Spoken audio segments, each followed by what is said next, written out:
নমস্কার, আমি মুকেশ। আবারও একটি নতুন ভিডিওতে আপনাকে স্বাগত। আজকেই আমি একটি ভিডিও পোস্ট করেছিলাম, সেখানে নিফটি এবং ব্যাংক নিফটির টেকনিক্যাল অ্যানালাইজ করেছিলাম। নিফটি কতদূর নিচে যেতে পারে আর ব্যাংক নিফটি কতদূর নিচে যেতে পারে সেই বিষয়গুলো নিয়ে আলোচনা করেছিলাম। পারলে সেই ভিডিওটি দেখে নেবেন।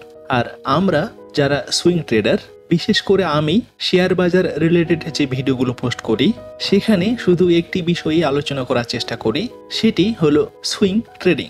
কারণ আমি আগে ইন্ট্রাডে করতাম, অপশন ট্রেডিংও করতাম, কিন্তু সময়ের সাথে সাথে শেয়ার বাজার সম্বন্ধে যতটা নলেজ গেইন করতে পেয়েছি, আমার মনে হয় অপশন ট্রেডিং, ইন্ট্রাডে ট্রেডিং বাদ দিয়ে আমাদের প্রত্যেকেরই সুইং ট্রেডিং বা ইনভেস্টমেন্টের দিকে যাওয়াই ভালো।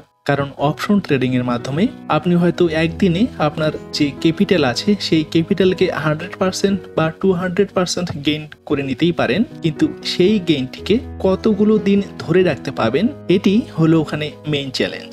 আর আমরা সবাই জানি 99% ট্রেডার, বিশেষ করে অপশনের ক্ষেত্রে, লুজার। কিন্তু তা সত্ত্বেও বিভিন্ন রকমের সোশ্যাল মিডিয়ায় দেখবেন হাজারো স্ক্রিনশট, হাজারো ভিডিও পড়ে আছে অপশন ট্রেডিং থেকে লাখো লাখো টাকা ইনকাম করার। যাই হোক, সেই বিষয়গুলোতে আমি যাব না।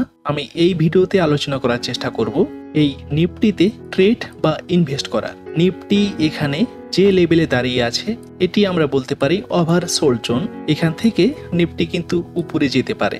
উপরে যেতে পারে বলতে এখানে উপরের দিকে একটা মুভ করতেই পারে। আর এই সুযোগটাকে আমরা কাজে লাগাতে পারি।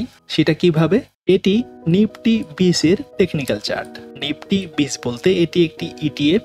ইটিএফ বলতে নিফটি 50-তে যে 50টি স্টক আছে, সেই 50টি স্টকের একটা বান্ডেল এই নিফটি 20।